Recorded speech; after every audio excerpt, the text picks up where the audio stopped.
لو انت شخص بتعمل اعلانات ممولة دايما، عندك بيزنس ايا كان بتبيع منتج او خدمة وبتعمل اعلانات ممولة، بس دايما حاسس ان انت عندك مشكلة في موضوع الاستهداف، وان انت ممكن بتخش تسأل ناس انا عايز استهداف للمنتج ده، انا ببيع الخدمة دي بس مفيش نتائج، بس وعايز استهداف معين، وشايف ان المشكلة الكبيرة في ان انت عايز اهتمامات معينة تقدر توصل بيها لعميلك.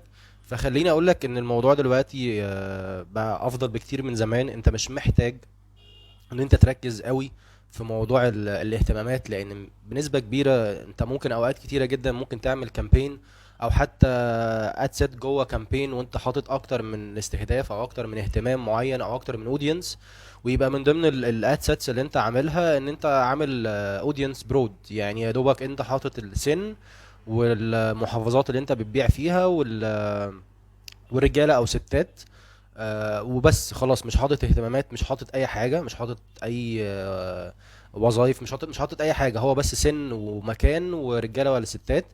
وبنسبه كبيره اوقات كتيره جدا بتجيب معاك نتائج كويسه جدا. فهو المشكله مش في الاهتمامات قوي، مش زي ما انت متخيل. انت تمام يعني، ما يعني الموضوع بس محتاج ان انت تبدا تغير وجهه نظرك شويه، وتبدا تفكر الموضوع بشكل مختلف. لان مش شرط دايما ان انت لازم تحط اهتمامات، خصوصا في منتجات معينه مش لازم تحط فيها اهتمامات. حاجه على سبيل المثال، مثلا انت بتبيع مثلا كوتشي، بتبيع بنطلون، بتبيع تي شيرت، قميص، جاكيت، ايا كان، حاجات استهلاكيه اي حد ممكن يحتاجها. فبالتالي يعني ملهاش قوي ان انت مش شرط ان انت لازم تحط اهتمام ليها.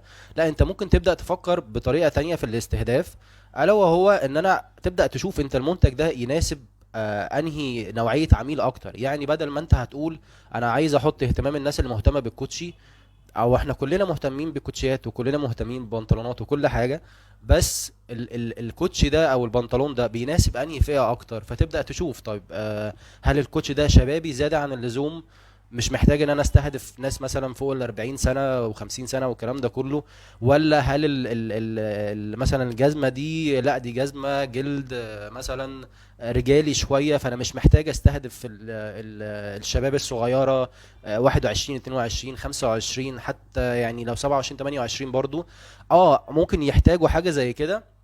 بس بنسبة كبيرة هم الناس دي بتبقى محتاجة المنتج ده للمناسبات، فغالبا بنسبة كبيرة عندهم اصلا واحدة او اتنين يا دوبك بيبدلوا فيهم. فتبدأ تفكر اكتر مثلا من ناحية السن، انا المنتج بتاعي ده يناسب انهي سن اكتر. ممكن تحط السن مفتوح وهتجيب نتائج كويسة، بس احنا بنتكلم لو انت البادجت بتاعتك محدودة شوية، فانت عايز تبدأ تفوكس اكتر على ان الاعلان بتاعي يروح للفئة اللي انا عارف ان المنتج ده مناسب ليهم. فده مثلا من ناحية السن.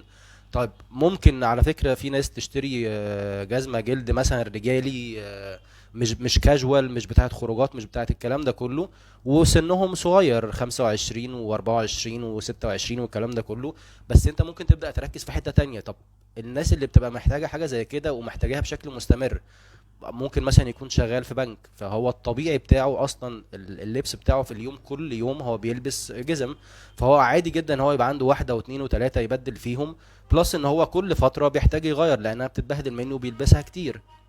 فانت ممكن تبدا تشوف، لا طب انا العميل بتاعي ده، المنتج ده ممكن يناسب انهي عميل مثلا في سن انهي سن معين، شغال وظايف ايه، عندي مثلا كوتش مثلا مريح وكل حاجه. طب ممكن تخرج بره الصندوق شويه وتقول طب انا عارف ان الكوتش ده مريح، طب مين اكتر ناس مثلا ممكن يهتموا بان هم يبقوا عايزين كوتش مريح؟ طب المهندسين مثلا بينزلوا ال ال الاماكن او المواقع بتاعتهم فبيتحركوا كتير، فبيبقوا عايزين حاجه تستحمل معاهم.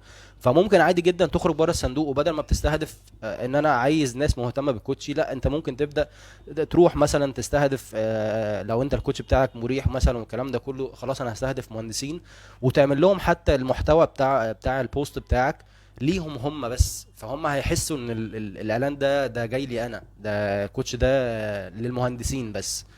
ونفس الكلام بقى على حاجات تانية. يعني انا مش عايز اطول عليك في الفيديو، بس هبتدي انزل فيديوهات تانية عن قصة الاستهداف، لان بشوف اسئلة عليها كتير.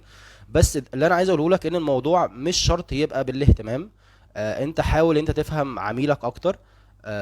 لو انت بتشوف ان عميلك ده مناسب مثلا من فئة لفئة، الحاجة دي هتناسبه، خلاص يبقى انا هركز على على السن ده. لو هو معظم الناس اللي بتبقى محتاجه المنتج ده بتبقى شغاله في الوظائف دي، فخلاص هفوكس على الوظائف دي. فتبدا تفكر شويه بره الصندوق. على سبيل المثال مثلا، انت بتبيع حاجه برضو وليكن اطفالي. ف... يعني ممكن تكتب ان انت عايز الناس اللي مهتمه بالحاجات الاطفالي، بس ممكن تبدا تتارجت اكتر. بان لا، طب انا هشوف، انا مثلا عايز تارجت الناس اللي متجوزه، لان طبيعي هيبقى عندها اطفال ان شاء الله يعني. فبالتالي انا مش عايز حد سنجل. ممكن سنجل ده تروح له على فكره، بس بتستهدفه بطريقه تانية، بان هو يجيب هديه لحد عنده طفل. بس ال الاغلبيه ان انا عايز ناس متجوزه سواء رجاله او ستات. تبدا تشوف انهي بقى نسبه اكتر من الستات او الرجاله اللي بيشتروا منك، وبعد كده تبدا توبتمايز الاعلان بتاعك.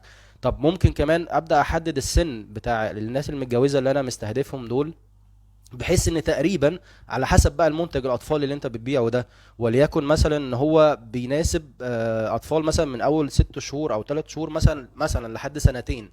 فخلاص انا مش محتاج ناس مثلا 40 سنه 50 سنه، اللي هو اصلا حتى لما اكون مخلفه هيبقى ما عندهاش اطفال صغيرين بالسن ده. فخلاص بتبتدي تشوف مثلا، طب في الطبيعي معظم البنات اللي بتبقى متجوزه بتبقى من سن كام لسن كام، بيبقى تقريبا عندها طفل مثلا، سواء الطفل الاولاني او التاني او التالت ايا كان، بيبقى عندها طفل في السن ده. وتبتدي تستهدف، خلاص انت كده حددت انا عايز الناس اللي متجوزه. وعشان تحدد ان هم يبقى عندهم مثلا اطفال في السن ده، بتبدا تشوف السن بقى الستات او الرجاله تقريبا بيبقى عندهم قد ايه. فهي الموضوع كله مش معتمد بشكل اساسي على الاهتمامات. دي بس نقطة انا كنت عايز اوضحها. وهبتدي ان شاء الله انزل فيديوهات اكتر على فكرة الاستهداف، وان شاء الله ممكن برضو نعمل سيشنز قريبة لايف على زوم. لو في حد حابب ان هو يتابع السيشنز دي، ممكن يسيب كومنت هبعت له رسالة. وفي اي وقت ان شاء الله هنعمل فيها سيشن هنبعت لكم اللينك.